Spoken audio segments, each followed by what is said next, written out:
মৃত্যু থেকে তুমি যেখানেই পলায়ন করো না কেন, মৃত্যুর ভয়ে যদি তুমি চতুর্দিকে গ্লাস করে গ্লাসের ঘরের ভিতরে প্রবেশ করো, চতুর সাইডে রড দিয়ে ঘর বানিয়ে যদি সেই রডের ঘরের ভিতরে প্রবেশ করো না কেন, তবুও মৃত্যু তোমাকে সেখানে পেয়ে যাবে।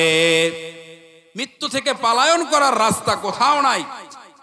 আপনি যদি দুর্গর ভিতরেও অবস্থান করেন, ক্লাসের ঘরের ভিতরেও যদি অবস্থান করেন, তো মৃত্যু আপনাকে সেখানেই পেয়ে যাবে।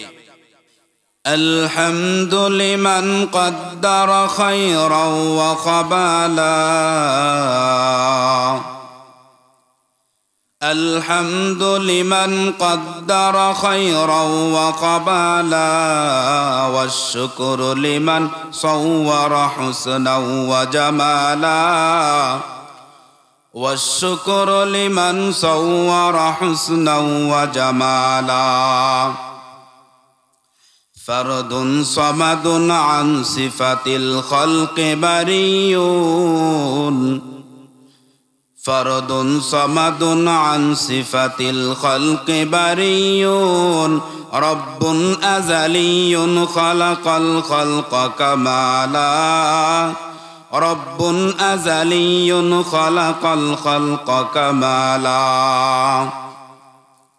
لا ضد ولا ند ولا حد لمولى، لا ضد ولا ند ولا حد لمولى، الآن كما كان ولم يلق زوالا، الآن كما كان ولم يلق زوالا، لا بعد ولا وقت ولا وقت زمانا، لا بعد ولا قبل ولا وقت زمانا، لا ولد ولا والد لا عم وخالا، لا ولد ولا والد لا عم وخالا।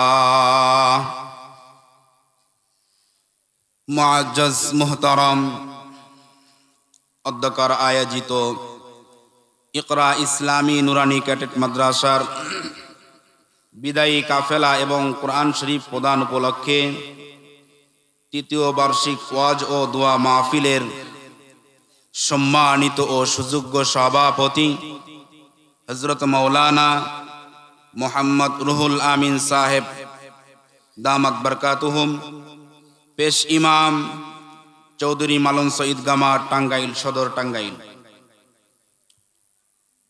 উপস্থিত ওলামায়ে কেরাম, সামনে উপবিষ্ট দিনদার ইমানদার মুসলমান ভাইয়েরা, পর্দার আড়ালের সম্মানিতা মা ও বোনেরা, সর্বপ্রথম সেই মহান রব্বুল আলামিনের দরবারে শুকরিয়া আদায় করি, যেই মহান রব্বুল আলামিন আমাদেরকে দুনিয়ার সমস্ত ব্যস্ততা থেকে ফারেক করে কুরআনের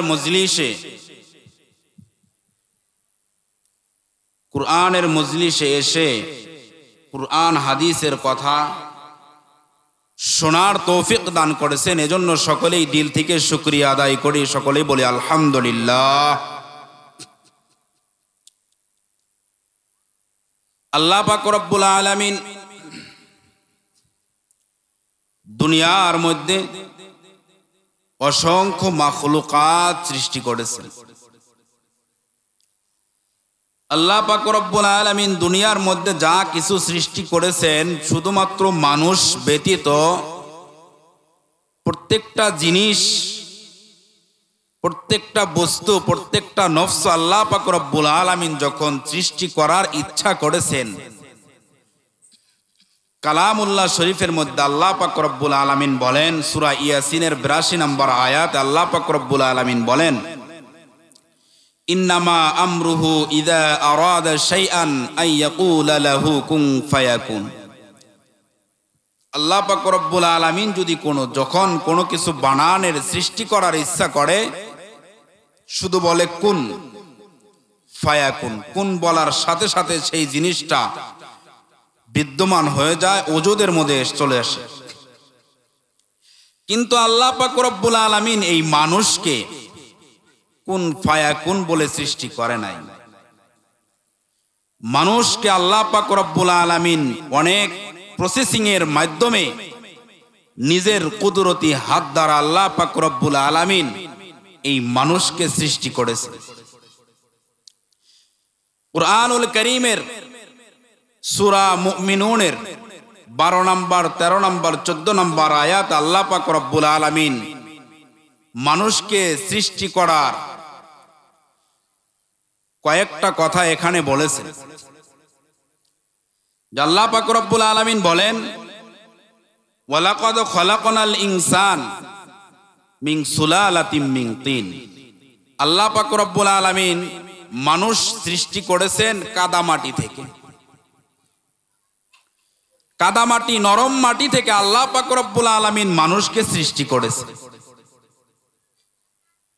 তারপরে আল্লাহ পাক রব্বুল আলামিন বলতেছে, সুম্মা জাআলনাহু নুতফাতান ফি করারিম মাকিন। মানুষকে শুক্র বিন্দুতে একটা নির্দিষ্ট জায়গায় আমি সৃষ্টি করি। তার পরের আয়াতে আল্লাহ পাক রব্বুল আলামিন বলেন, সুম্মা খালাকনান নুতফাতা আলাকা ফাখালাকনাল আলাকাতা মুদগাতান ফাখালাকনাল মুদগাতা ইযামান ফাকাসাউনাল ইযামা লাহমা। আল্লাহ পাক রব্বুল আলামিন বলেন, এই মানুষকে সর্বপ্রথম শুক্রবিন্দু থাকে, তারপরে তাকে আবার এই শুক্রবিন্দুকে আবার রক্তপিণ্ডে তৈরি করা হয়। রক্তপিণ্ডকে আবার আল্লাহ পাক রব্বুল আলামিন মাংসপিণ্ডে তৈরি করেন। এই মাংসকে আল্লাহ পাক রব্বুল আলামিন আবার হাড্ডি রূপে সৃষ্টি করেন। এই হাড্ডির উপর আল্লাহ পাক রব্বুল আলামিন মাংস বিছিয়ে দেন। ফাখালাকনাল ইযাম, মাংস বিছিয়ে দেওয়ার পরে আল্লাহ পাক রব্বুল আলামিন মানুষকে দুনিয়ার মধ্যে, পৃথিবীর মধ্যে বিদ্যমান করেন। সূরা দাহারের 1 নম্বর আয়াত আল্লাহ পাক রব্বুল আলামিন বলেন, হাল আতা আলাল ইনসান হিনুম মিনাদ দাহরি লাম ইয়াকুন শাইআম মাযকুরা। এমন একটা সময় ছিল যেই সময় মানুষ অস্তিত্ব ছিল না, মানুষ উল্লেখযোগ্য কোনো কিছু ছিল না। এরকম একটা সময় ছিল মানুষ উল্লেখযোগ্য কিছুই ছিল না। কিন্তু আল্লাহ পাক রব্বুল আলামিন এই মানুষকে কিভাবে দুনিয়ার মধ্যে আনলেন, সূরা হুজুরাতের 13 নম্বর আয়াত আল্লাহ পাক রব্বুল আলামিন বলেন, ইয়া আইয়ুহান নাস ইয়া আইয়ুহান নাস ইন্না খালাকনাকুম মিন যাকারিন ওয়া উনসা وجعلناكم شعوبا وقبائل لتعارفوا। আল্লাহ পাক রব্বুল আলামিন বলেন, আমি মানুষকে সৃষ্টি করেছি পুরুষ এবং মহিলার মাধ্যমে। এক পুরুষ আর মহিলার মিলনের মাধ্যমে মানুষকে সৃষ্টি করেছি এবং মানুষকে এক এক গোত্রে বিভক্ত করেছি এবং মানুষের এক এক ভাষা দান করেছি, যাতে করে তোমরা পরস্পরে পরিচিতি লাভ করতে পারো। লিতাআরাফু, একজন আরেকজনকে চিনতে পারো। দুনিয়ার সমস্ত মানুষের চেহারা যদি এক হয়ে যাইত, সবার শরীরের কালার, হাত পায়ের রং, চক্ষু সব কিছুই যদি এক হয়ে যাইত, তাহলে আমরা একজন থেকে আরেকজনকে পার্থক্য করতে পারতাম না। পার্থক্য করতে পারতাম? কখনোই পারতাম না। এই জন্য আল্লাহ পাক রব্বুল আলামিন মানুষের ভাষাগত পার্থক্য করে দিয়েছেন, বংশগত পার্থক্য করে দিয়েছেন, যাতে করে আমরা একে অপরকে চিনতে পারি। তারপরে আল্লাহ পাক রব্বুল আলামিন কি করছেন, সূরা বানী ইসরাঈলের মধ্যে আল্লাহ পাক রব্বুল আলামিন বলেন, ওয়ালাকাদ কাররামনা বানি আদামা ওয়া হামালনাহুম ফিল বাররি ওয়াল বাহরি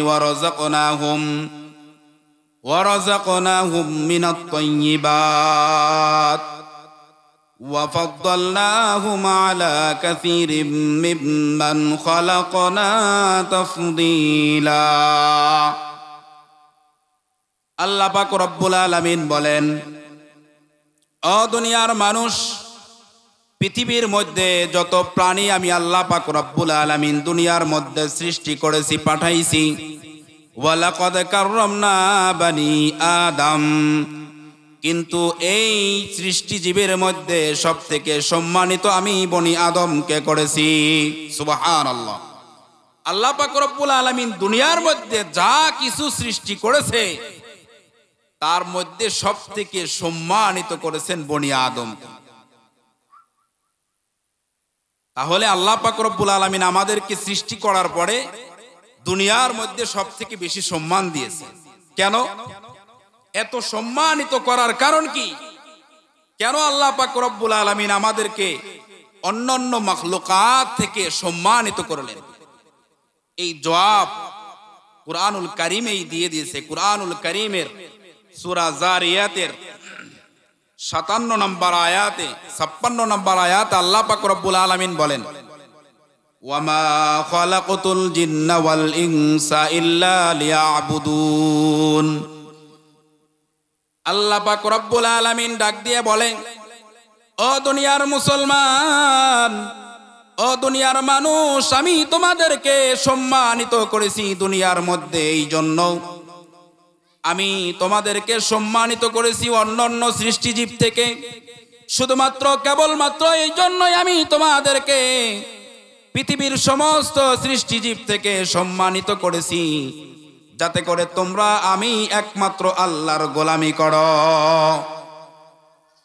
তাহলে সম্মানিত করার কারণ হলো আমরা যেন আল্লাহ পাক রব্বুল আলামিনের গোলামি করি, আল্লাহ পাক রব্বুল আলামিনের ইবাদত করি।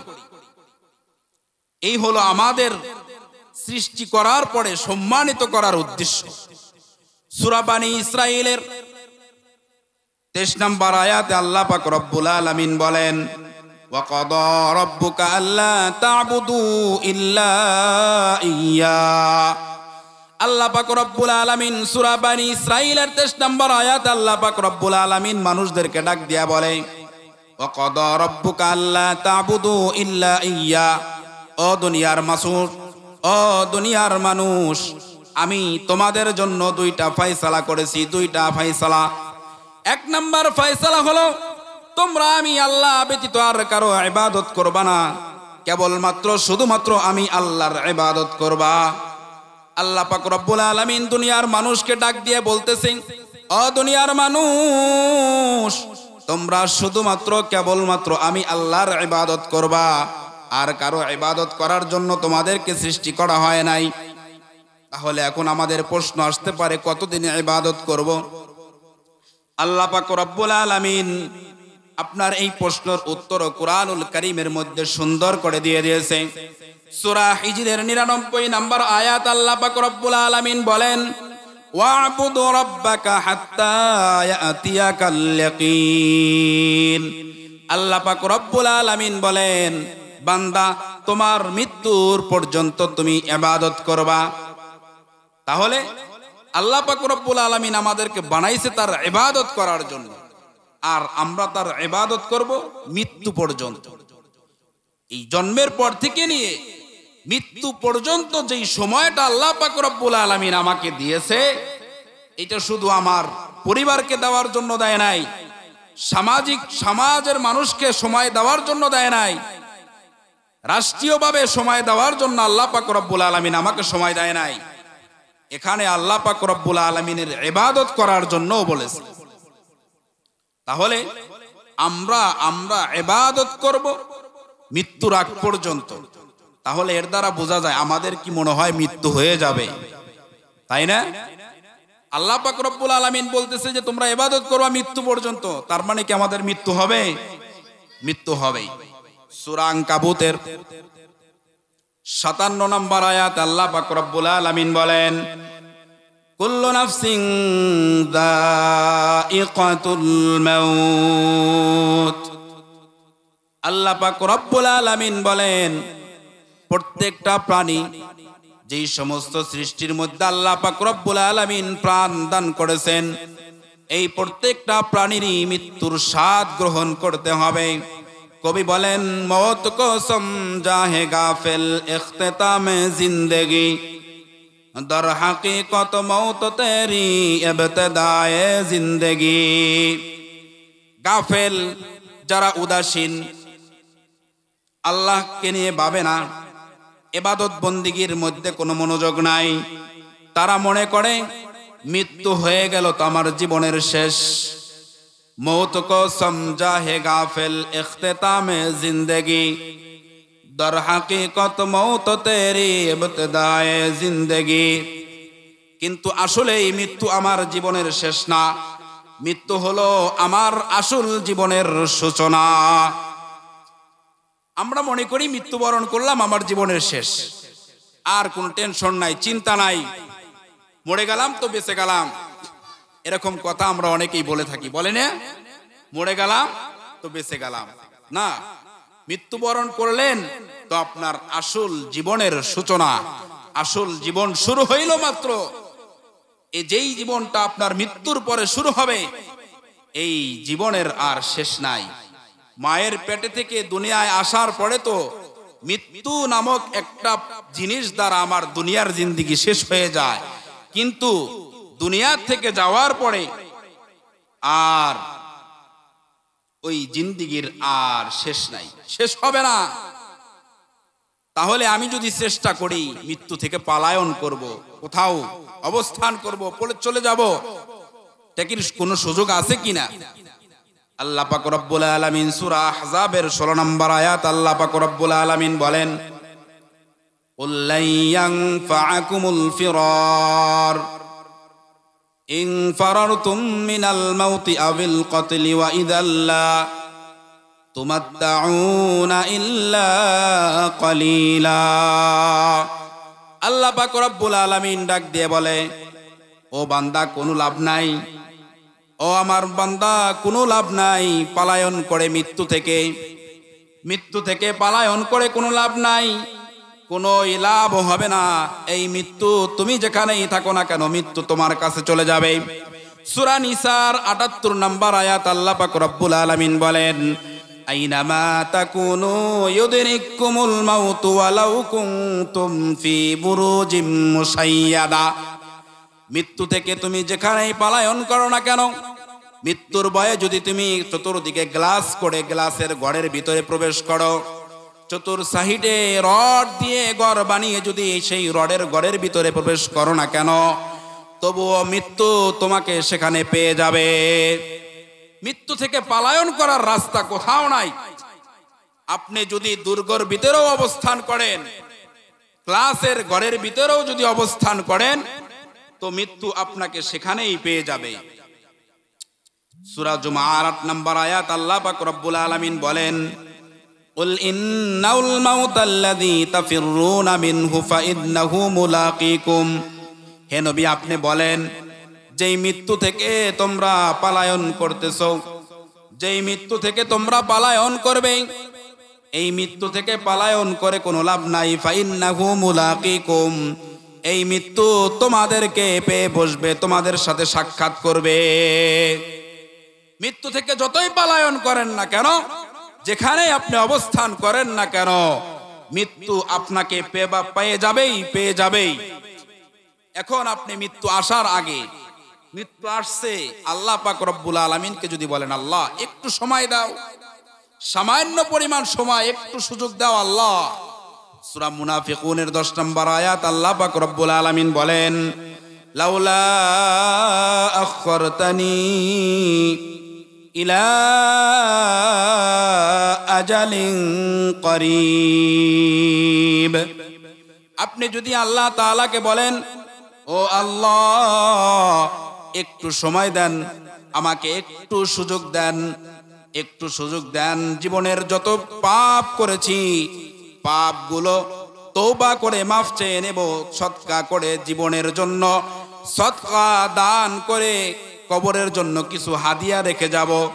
আল্লাহ পাক রব্বুল আলামিন বলেন, ওয়ালাই ইউআখিরুল্লাহু নাফসান ইযা জাআ আজালুহা। মৃত্যু যখন আসার কথা তখনই আসবে, তখনই আসবে, একটু পরেও আসবে না, একটু আগেও আসবে না। আল্লাহ পাক রব্বুল আলামিন সূরা আরাফের 34 নম্বর আয়াত আল্লাহ পাক রব্বুল আলামিন বলেন, ফাইদা জাআ আজালুহুম লা ইস্তাখিরুনা সাআতাও ওয়া লা ইস্তাকদিমুন।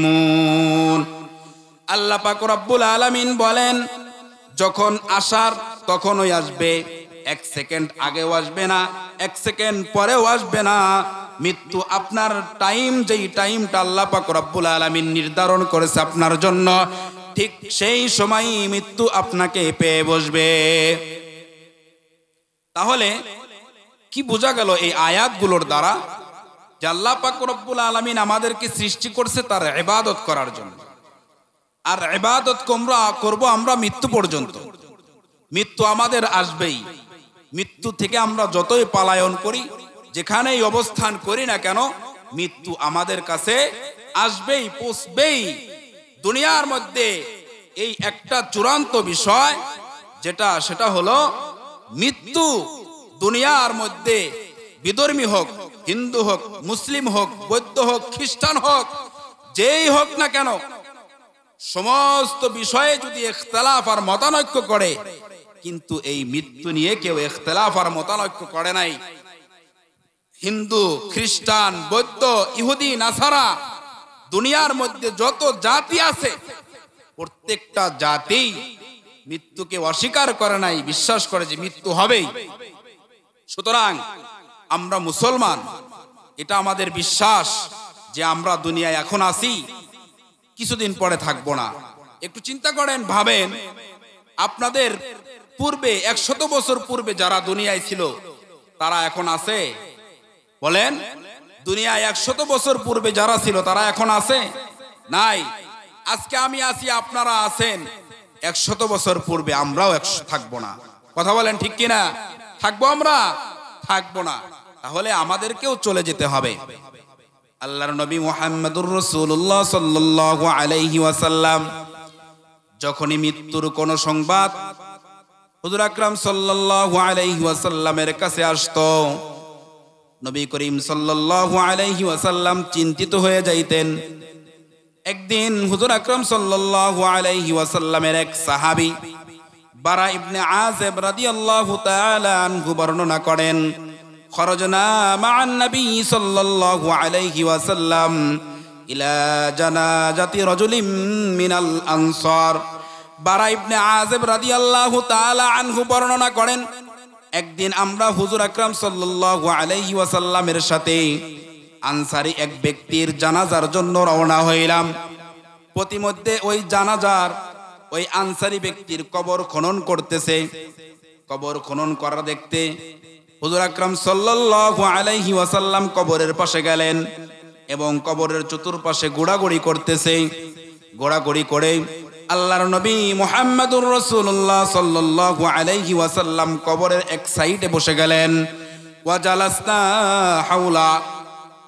বারা ইবনে আযিব রাদিয়াল্লাহু তাআলা আনহু বলেন, আমরাও হুজুর সাল্লাল্লাহু আলাইহি ওয়াসাল্লামের পাশে বসে গেলাম।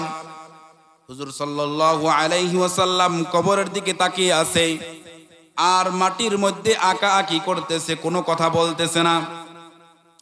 কিছুক্ষণ পরে আল্লাহর নবী মুহাম্মদুর রাসূলুল্লাহ সাল্লাল্লাহু আলাইহি ওয়াসাল্লাম বললেন, ও আমার সাহাবীদের দল, আল্লাহ তাআলার কাছে তোমরা কবর থেকে পানা চাও প্রতিদিন 2 বার অথবা 3 বার।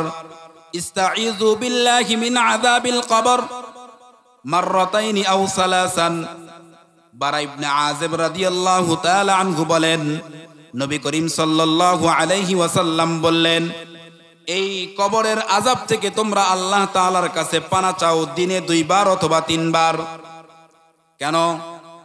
যখন মৃত্যু একজন মুমিন বান্দার কাছে মৃত্যু চলে আসে, মুমিন বান্দার মৃত্যু কেমন? যখন একজন মুমিন বান্দার মৃত্যুর সময় এসে যায়, সাহাবায়ে কেরামদেরকে নবী করিম সাল্লাল্লাহু আলাইহি ওয়াসাল্লাম বলতেছে, যখন একজন মুমিন বান্দার মৃত্যুর সময় ঘনিয়ে আসে, মৃত্যুর সময় কাছে আসে, আল্লাহ পাক রব্বুল আলামিন ওই মুমিন বান্দার দৃষ্টি সীমানা পর্যন্ত ফেরেশতা পাঠায়া দেয়, রহমতের ফেরেশতা। সুবহানাল্লাহ। একজন মুমিন বান্দা যখন মৃত্যুবরণ করে, মৃত্যুবরণের আগে আল্লাহ পাক রব্বুল আলামিন দুনিয়ার মধ্যে এই পরিমাণ ফেরেশতা প্রেরণ করেন, ওই ব্যক্তির দৃষ্টি সীমানা পর্যন্ত আল্লাহ পাক রব্বুল আলামিন তাকে ইস্তেকবাল করার জন্য রহমতের ফেরেশতা প্রেরণ করে। মুমিন বান্দা যখন মৃত্যুর সময় এসে যায়, আজরাইল যখন তার ভিতর থেকে রূহটা বের করে ফেলে, ফেরেশতাদের দল, ফেরেশতারা একটা কাপড়ের টুকরা বের করে, জান্নাতি একটা কাপড়ের টুকরা বের করার পরে আজরাইল আলাইহিস সালাতু ওয়াস সালাম মালাকুল মউত নামক ফেরেশতা ওই কাপড়ের টুকরা ডানটাকে রেখে দেয়। রাখার পরে বেহেশতের সুগন্ধি দ্বারা রূহটাকে সুগন্ধি করা হয়, সুগন্ধিময় করে ওই রূহটাকে নিয়ে আসমানের দিকে যাওয়া হয়। প্রথম আসমানে যাওয়ার পরে ফেরেশতাদেরকে জিজ্ঞাসা করা হয়, কাকে নিয়ে আসছো? এত সুগন্ধিময় একটা আত্মা, কার আত্মা তোমরা আসমানের দিকে নিয়ে আসতেছো? ফেরেশতারা জবাব দেয়, অমুক গ্রামের অমুকের ছেলে, অমুকের জান। ফেরেশতারা এই কথা শোনার সাথে সাথে প্রথম আসমানের দরজা খুলে দেয়। এইভাবে প্রত্যেকটা আসমানের দরজা ওই বান্দার জন্য খুলে দেওয়া হয়। ফেরেশতাদের দল ওই ইমানদারের জানটাকে নিয়ে সাতবক আসমান পর্যন্ত চলে যায়। আল্লাহ পাক রব্বুল আলামিন তখন বলেন, ফেরেশতাদেরকে বলেন, এর আমল নামাকে ইল্লিন নামক যাবক জায়গার মধ্যে দেওয়া হয়েছে, রূহটাও সেখানে তুমি পৌঁছাইয়া দাও। ফেরেশতারা আল্লাহ তাআলার আদেশে ওই ইমানদার ব্যক্তির জানটা ইল্লিন নামক জায়গার মধ্যে পৌঁছাইয়া দেয়। পৌঁছানোর পরে আল্লাহ পাক রব্বুল আলামিন ওই বান্দার জানটাকে আবার ফেরত দেন। তখন যখন ইমানদার বান্দাকে আমরা কবরস্থানে নিয়ে দাফন করে দেই, দাফন করে দেওয়ার সাথে সাথে আল্লাহ পাক রব্বুল আলামিনের আদেশে ইমানদার বান্দার জানটা ইমানদারের ভিতরে প্রবেশ করিয়ে দেওয়া হয়। প্রবেশ করানোর পরে আল্লাহ পাক রব্বুল আলামিনের আদেশে দুইজন ফেরেশতা কবরের মধ্যে হাজির হয়ে যায়। হাজির হওয়ার পরে ফেরেশতা ওই দুইজন ফেরেশতা ইমানদার বান্দাকে কবরের মধ্যে বসায়। উঠিয়ে বসানোর পরে জিজ্ঞাসা করে ওই বান্দাকে জিজ্ঞাসা করা হয়, মার রব্বুকা, তোমার রবকে, ওয়ামান নাবিয়ুকা, তোমার নবীকে, ওয়ামান দীনুকা, তোমার দিন কি, ওয়ামান হাযার রাজুল, ওয়ামান হাযাল্লাযী রাজুলুল্লাযী বুইসা ফীকুম, এই যে এক ব্যক্তিকে দেখতেছো, যাকে তোমাদের নিকট পাঠানো হয়েছে, এই ব্যক্তিকে চেনো কিনা? ইমানদার বান্দা যখন প্রশ্ন করে, ইমানদার বান্দাকে ফেরেশতারা যখন প্রশ্ন করে, সাথে সাথে ইমানদার বান্দা উত্তর দেয়, আমার রব হলো আল্লাহ। আমাদের রবকে, জোরে বলেন, আমাদের রবকে আল্লাহ। তো ইমানদার বান্দাকে ফেরেশতা প্রশ্ন করার সাথে সাথে ইমানদার বান্দার জবাব দেয়, আমাদের রব আল্লাহ। আল্লাহ পাক রব্বুল আলামিন সূরা হামিম সিজদার 30 নম্বর আয়াতে বলেন, ইন্নাল্লাযীনা ক্বালু রাব্বুনাল্লাহ, ইন্নাল্লাযীনা ক্বালু রাব্বুনাল্লাহ সুম্মা ইসতাকামু তাতানাজ্জালু আলাইহিমুল মালাইকা আল্লা তাখাফু ওয়া লা তাহজানু ওয়া আবশিরু বিল জান্নাতিল্লাতী কুনতুম তুআদুন। আল্লাহ পাক রব্বুল আলামিন বলেন, যেই বান্দা ইন্নাল্লাযীনা ক্বালু বলে রব্বুনাল্লাহ, আমার আল্লাহ রব, যেই বান্দা বলে আমার আল্লাহ রব, সুম্মা ইসতাকামু, এই রব বলার পরে আবার ওই রবের উপর ইস্তেকামাত থাকে, অটল থাকে। রব বলে রবকে স্বীকার করার পরে আল্লাহ পাক রব্বুল আলামিন যেই আদেশ নিষেধ বান্দার জন্য করেছে, প্রত্যেকটা আদেশ আর নিষেধ বান্দা পালন করে। তার মানে আল্লাহ পাক রব্বুল আলামিনকে আল্লাহ বলে স্বীকার করার সাথে সাথে আল্লাহ পাক রব্বুল আলামিন যেই সমস্ত বিধিবিধানগুলো আমাদের জন্য দিয়েছে, ওই সমস্ত বিধিবিধানগুলো মেনে নেওয়াকেই বলা হয় আল্লাহ বলে রব স্বীকার করার পরে ইস্তেকামাত থাকা। আল্লাহ বলে আল্লাহকে স্বীকার করলাম, কিন্তু আল্লাহ পাক রব্বুল আলামিন যেই কাজ কর্ম, যেই আদেশ যেই নিষেধগুলো আমাদেরকে দিয়েছে একটাও মানলাম না, শুধু মুখে বললাম আল্লাহ এক, তাহলে কি আল্লাহকে মানা হইল? বলেন, আল্লাহকে মানা হইল? হলো না। তো আল্লাহ তাআলাকে এক বলে, আল্লাহ এক বলে স্বীকার করা, তারপরে এই স্বীকারোক্তির উপর আবার অটলও থাকতে হবে। আল্লাহ পাক রব্বুল আলামিন আমাদের সকলকে আল্লাহ তাআলাকে এক বলে স্বীকার করে এই কথার উপর অটল থাকার তৌফিক দান করুক, সকলে বলি আমিন। তারপরে মুহতারাম হাজিরিন, ওই ইমানদার বান্দাকে দ্বিতীয় প্রশ্ন করা হয়, মান দীনুকা, তোমার দিন কি? ইমানদার বান্দা জবাব দেয়, আমার দিন হলো ইসলাম। তৃতীয় প্রশ্ন করা হয়, ওয়ামান হাযার রাজুলুল্লাযী বুইসা ফীকুম, এই যে একজন ব্যক্তি তুমি দেখতে পারতেছো, যার ছবি, এই ব্যক্তিকে তোমাদের নিকট পাঠানো হয়েছিল, এই ব্যক্তিকে কি তুমি চেনো? ইমানদার বান্দা সঠিক জবাব দিয়ে দেয়, ইনি হলেন আমাদের নবী হযরত মুহাম্মদুর রাসূলুল্লাহ সাল্লাল্লাহু আলাইহি ওয়াসাল্লাম। সুবহানাল্লাহ। ইমানদার বান্দাকে প্রশ্ন করার সাথে সাথে ইমানদার বান্দা তার সঠিক উত্তরগুলো দিয়ে দেয়। ফেরেশতারা আশ্চর্য হয়ে জিজ্ঞাসা করে, ও আল্লাহর বান্দা, তুমি এই জবাবগুলো কোথায় পাইলা? কোথায় পেয়েছো এই জবাবগুলো? ইমানদার বান্দা উত্তর দেয়, এই জবাবগুলো আমি দুনিয়ার মধ্যে আল্লাহ পাক রব্বুল আলামিন যেই কালামুল্লাহ শরীফ নাজিল করেছিল, আমাদের জীবন গাইডলাইন হিসাবে যেই কিতাব দিয়েছিল, আল্লাহ পাক রব্বুল আলামিনের সেই কিতাব পড়ে আমি এই প্রশ্নগুলোর উত্তর পেয়েছি। দুনিয়ার মধ্যে অনেক ইসলাহি মজলিস, ওয়াজ মাহফিল, তাফসিরুল কুরআন মাহফিলের মধ্যে বসে বসে আমি এই প্রশ্নের উত্তরগুলো হাসিল করেছি। সুতরাং এই কথা বলার সাথে সাথে আল্লাহ পাক রব্বুল আলামিন আসমান থেকে ডাক দিয়ে বলবে, ও আমার ফেরেশতাদের দল, আমার বান্দা সত্য কথা বলেছে, সুতরাং তার জন্য আফতাহু লাহু বাবান ইলাল জান্নাহ ওয়ালবিসু লাহু বাবান ইলাল জান্নাহ।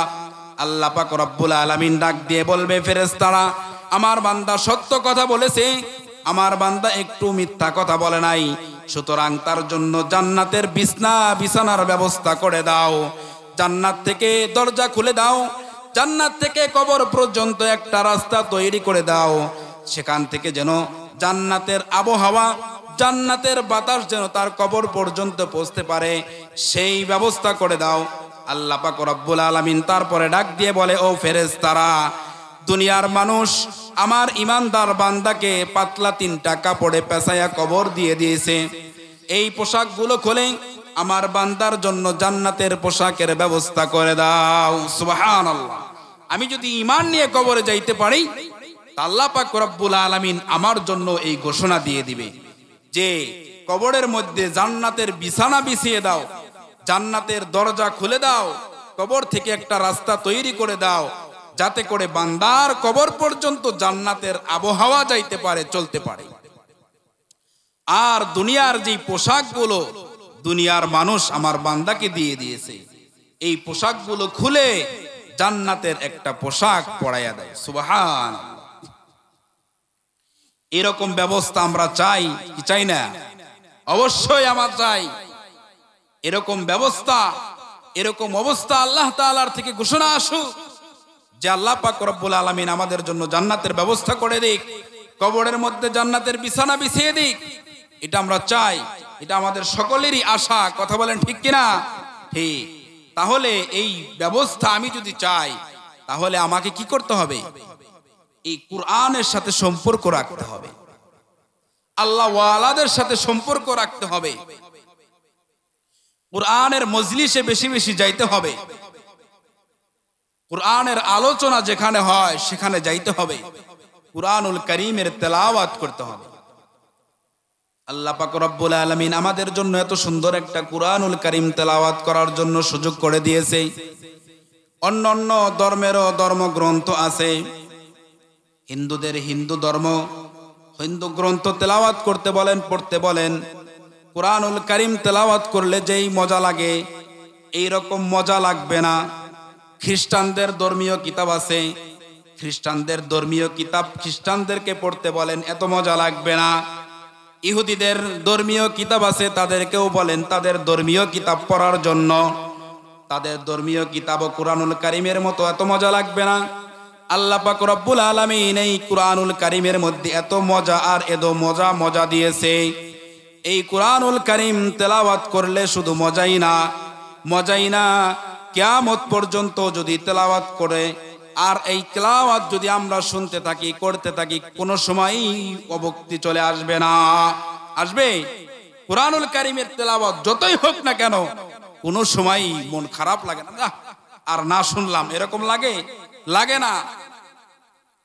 দুনিয়ার মধ্যে থেকে সমস্ত আমলই শেষ হয়ে যাবে, দুনিয়া থেকে চলে যাবেন, আর কোনো আমল থাকবে না, কোনো আমলই থাকবে না। জান্নাতে চলে যাবেন, জান্নাতের মধ্যেও কোনো আমল নাই। কিন্তু একটা আমল জান্নাতের মধ্যে আছে, সেটা হলো কুরআনুল কারীমের তেলাওয়াত। সুবহানাল্লাহ।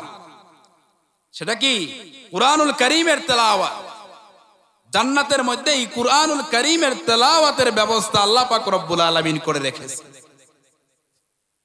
আল্লাহ পাক রব্বুল আলামিন বলেন, জান্নাতের মধ্যে এরকম একটা মজলিস হবে, যেই মজলিসের প্রধান মেহমান, প্রধান বক্তা হিসাবে থাকবেন আমাদের নবী হযরত মুহাম্মদুর রাসূলুল্লাহ সাল্লাল্লাহু আলাইহি ওয়াসাল্লাম।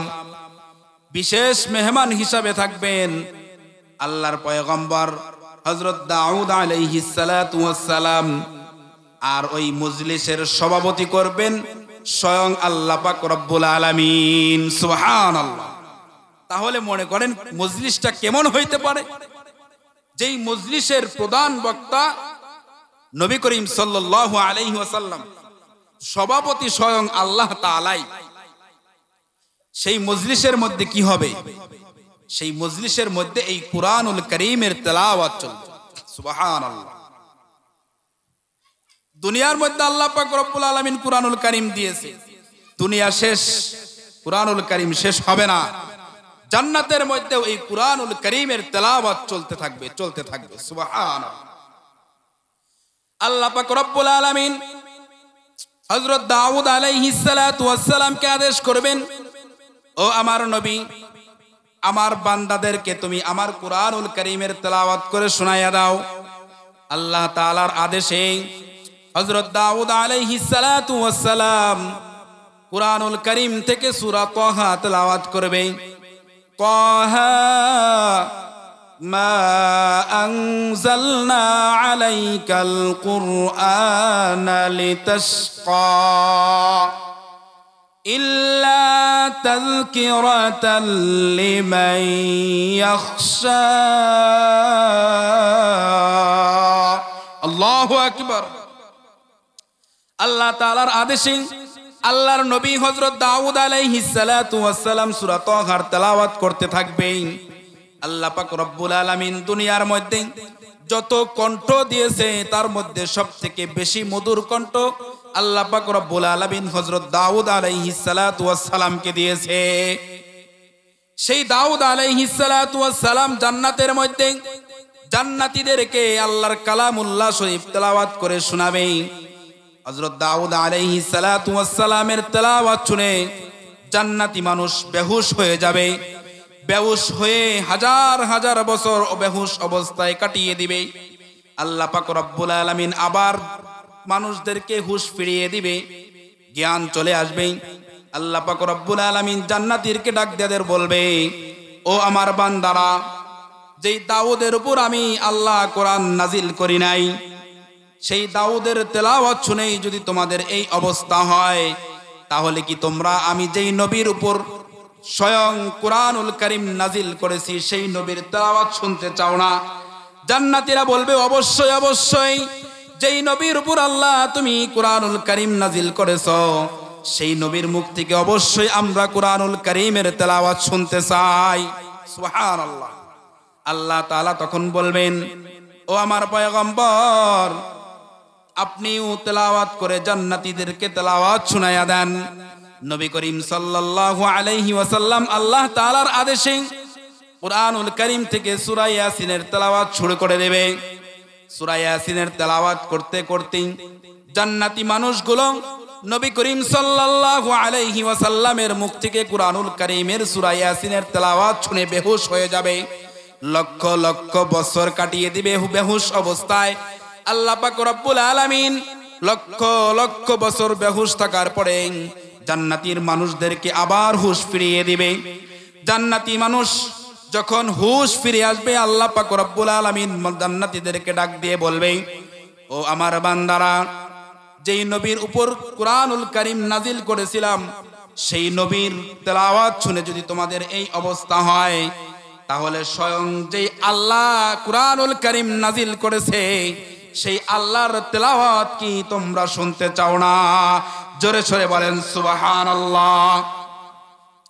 আল্লাহ পাক রব্বুল আলামিন সেদিন জান্নাতের মধ্যে জান্নাতীদেরকে কুরআনুল কারীম তেলাওয়াত করে শোনাবেন। আল্লাহ পাক রব্বুল আলামিনের কুরআনুল কারীমের তেলাওয়াত ভিন্ন স্টাইলে হবে।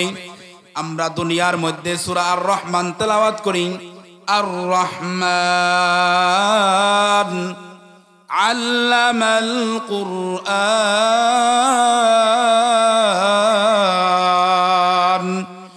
খালাকাল ইনসান। আল্লাহু আকবার। এভাবে আমরা দুনিয়ার মধ্যে সূরা আর রহমান তেলাওয়াত করে থাকি, কিন্তু কিয়ামতের ময়দানে বেহেশতের মধ্যে আল্লাহ পাক রব্বুল আলামিন কুরআনুল কারীমের সূরা আর রহমান তেলাওয়াত করবেন ভিন্ন স্টাইলে, ভিন্ন ভঙ্গিতে, ভিন্ন তরিকায়, ভিন্ন পদ্ধতিতে। আল্লাহ পাক রব্বুল আলামিন জান্নাতের মধ্যে জান্নাতীদেরকে সূরা আর রহমান তেলাওয়াত করে শোনাবেন। আল্লাহ পাক রব্বুল আলামিন বলবেন, আনার রহমান।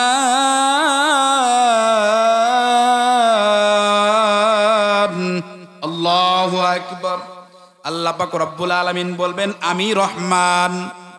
দুনিয়ার মধ্যে আমরা পড়ি আর রহমান, দয়াময় আল্লাহ, কিন্তু কিয়ামতের ময়দানে জান্নাতের মধ্যে আল্লাহ পাক রব্বুল আলামিন বলবেন, আনার রহমান, আমি রহমান। আল্লামনাল কুরআন। আল্লাহ পাক রব্বুল আলামিন বলবেন, আমি তোমাদেরকে কুরআনুল কারীমের শিক্ষা দিয়েছি। সুবহানাল্লাহ। দুনিয়ার মধ্যে আমরা পড়ি আল্লামাল কুরআন, কিন্তু বেহেশতের মধ্যে আল্লাহ পাক রব্বুল আলামিন বলবেন, আল্লামনাল কুরআন, আমি কুরআন শিক্ষা দিয়েছি। তারপরে আল্লাহ পাক রব্বুল আলামিন বলবেন, খালাকানাল ইনসান। আল্লাহু আকবার। আল্লাহ পাক রব্বুল আলামিন বলবেন, আমি মানুষ সৃষ্টি করেছি। আর আমরা দুনিয়ার মধ্যে তেলাওয়াত করি খালাকাল ইনসান, কিন্তু আল্লাহ পাক রব্বুল আলামিন জান্নাতের মধ্যে খালাকানাল ইনসান বলে মানুষদেরকে তেলাওয়াত করে শোনাবেন। স্বয়ং আল্লাহ তাআলার তেলাওয়াত শুনে জান্নাতীরা কোটি কোটি বছর বেহুশ হয়ে থাকবে। বেহুশ হয়ে থাকতে থাকতে আল্লাহ পাক রব্বুল আলামিন কোটি কোটি বছর পরে জান্নাতীদেরকে আবার হুশ ফিরিয়ে দিবে। সুবহানাল্লাহ। তাহলে দুনিয়ার মধ্যে যেই কুরআনুল কারীম আল্লাহ পাক রব্বুল আলামিন আমাদের উপর নাজিল করেছে, আমাদেরকে দিয়েছে, সেই কুরআনুল কারীমের তেলাওয়াত যদি আমি জান্নাতে গিয়ে আল্লাহ তাআলার মুখ থেকে শুনতে চাই, নবী করিম সাল্লাল্লাহু আলাইহি ওয়াসাল্লামের জবান মোবারক থেকে শুনতে চাই, তাহলে সেই জান্নাতে যাওয়ার জন্য তো আমার কাজ করতে হবে। কথা বলেন ঠিক কিনা? জান্নাতে যাওয়ার কাজ করতে হবে কিনা? এখন আমি যদি আমার জমি আছে, জমিতে আমি ধান লাগাবো, ধান, এই ধান লাগানোর আগে জমির মধ্যে অনেক মেহনত করি, কষ্ট করি। জমির যত ময়লা আবর্জনা আগাছা আছে সব পরিষ্কার করি কিনা? পরিষ্কার করি না? কেন? যেন আমার ফসলটা ভালোভাবে পাই, ভালো ফসল পাই। কথা বলেন, তাই তো? তাহলে আমি যদি জান্নাত পাইতে চাই, আল্লাহ পাক রব্বুল আলামিন আমাকে দুনিয়াতে যেই জন্য পাঠাইছে, যেই কাজের জন্য পাঠাইছে, সেই কাজ যদি আমি না করি জান্নাত পাবো? পাবো? কখনোই না। যদি আমি আল্লাহ পাক রব্বুল আলামিন আমাকে যেই কাজের জন্য দুনিয়াতে প্রেরণ করেছে, সেই কাজ যদি আমি ঠিক মতো আদায় করি, তাহলে আল্লাহ পাক রব্বুল আলামিন বলেন ওয়াদাল্লাহি হাক্কা, যেই ওয়াদা আল্লাহ পাক রব্বুল আলামিন আমার সাথে আপনার সাথে করেছে যে বান্দা তুমি যদি নেক আমল করে আসতে পারো আমার তুই জান্নাত তোমার জন্য উপস্থিত থাকবে। সুবহানাল্লাহ। নবী করিম সাল্লাল্লাহু আলাইহি ওয়াসাল্লাম বলতেছেন একজন ইমানদার বান্দার মৃত্যু যদি হয় তাহলে আল্লাহ পাক রব্বুল আলামিন ফেরেশতাদের মাধ্যমে এভাবে ইস্তেকবাল করবেন, কবরের মধ্যে জান্নাতের বিছানা বিছিয়ে দিবেন, জান্নাতি হাওয়া চালু করে দিবেন, জান্নাতের পোশাক পরিধান করাইয়া দিবেন। কিন্তু যখন একজন বেঈমান, একজন ইমানদার নয়, ইমানওয়ালা নয়, ইমান সারা গুনাহগার পাপাচার ব্যক্তির যখন মৃত্যু আসে তখন দেখতে পারবেন ফেরেশতাগুলো তার সামনে আসছে জান কবজ করার জন্য। এক একটা ফেরেশতার অবস্থা কেমন হবে? চোখগুলো অগ্নিকুণ্ডর মতো হবে, হাতের আঙ্গুলগুলো পেরাকের মতো হবে। এরকম একটা ভয়ঙ্কর সুরত নিয়ে ফেরেশতাগুলো বেঈমান পাপাচারের সামনে আসবে জান কবজ করার জন্য। পাপাচার ব্যক্তি এই অবস্থা দেখে হুঁশ হারিয়ে ফেলবে, জ্ঞান হারিয়ে ফেলবে, বুঝতে পারবে না কি করবে কি না করবে। এইভাবে যখন ফেরেশতারা তার কাছে আসে, মালাকুল মউত যখন তার ভিতর থেকে জানটা কবজ করে নেয়, কবজ করে নেওয়ার সাথে সাথে একটা চটের সালার মধ্যে পাপাচার ব্যক্তির জানটাকে, রূহটাকে পেঁচানো হয়। দুর্গন্ধময় রূহ নিয়ে যখন জান্নাতের ফেরেশতাগুলো আসমানের দিকে উঠতে থাকে, ফেরেশতারা ডাক দিয়ে বলে, এভাবে নাকের মধ্যে কাফড় দিয়ে বলে, কোন ব্যক্তির কোন হতভাগার রূহ নিয়ে আসতেছো যেই দুর্গন্ধের কারণে আসমানে থাকা যাইতেছে না? ফেরেশতারা বলবে অমুক জায়গার অমুক গ্রামের অমুকের ছেলে অমুকের জান। তখন বলবে আসমান থেকে আওয়াজ আসবে, এই দুর্গন্ধময় রূহটাকে আর আসমানের দিকে নিয়ে আসো না, নিয়ে আমাদেরকে কষ্ট দিও না। সুতরাং সিজ্জিন নামক জায়গার মধ্যে এই জানটাকে রেখে দাও। রেখে দেওয়ার পরে দুনিয়ার মানুষ যখন এই পাপাচার ব্যক্তিকে কবরস্থ করে দেয়, পূর্বের ওই ইমানদার ব্যক্তির মতো তার জানটাকে আবার ওই রূহটাকে আবার ওই শরীরের মধ্যে প্রবেশ করানো হবে। প্রবেশ করানোর পরে দুইজন ফেরেশতা কবরের মধ্যে উপস্থিত হয়ে যাবে। উপস্থিত হওয়ার পরে দুইজন ফেরেশতা ওই বান্দাকে উঠে বসাবে। বসানোর পরে ইমানদার বান্দার মতো তিনটা প্রশ্ন তাকেও করবে, মার রব্বুকা ওয়া মান দীনুকা ওয়া মান হাযাল রাজুলুল্লাযী বুইসা ফীকুম। এই তিনটা প্রশ্ন করার পরে বান্দা বলবে হা হা লা আদরি, আমি কিছুই জানি না, আমি কিছুই জানি না।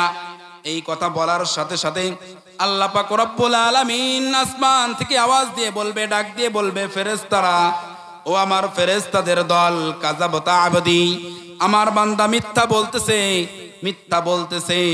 তার কবরের থেকে জাহান্নামের দরজাগুলো খুলে দাও, জাহান্নামের আবহাওয়া যেন তার কবরের মধ্যে প্রবেশ করতে পারে।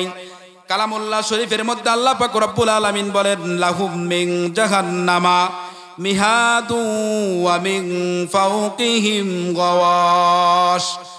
বান্দা দেখবে তার কবরের বিছানাও আগুন, আগুন আর আগুন, কবরের ছাদটাও আগুন। বান্দার এই অবস্থা হবে কিয়ামতের ময়দানে, তাহলে কি ভয়াবহ অবস্থা হবে যখন কিয়ামতের ময়দানে বান্দাকে হাজির করা হবে, জাহান্নামের কাছে নিয়ে যাওয়া হবে।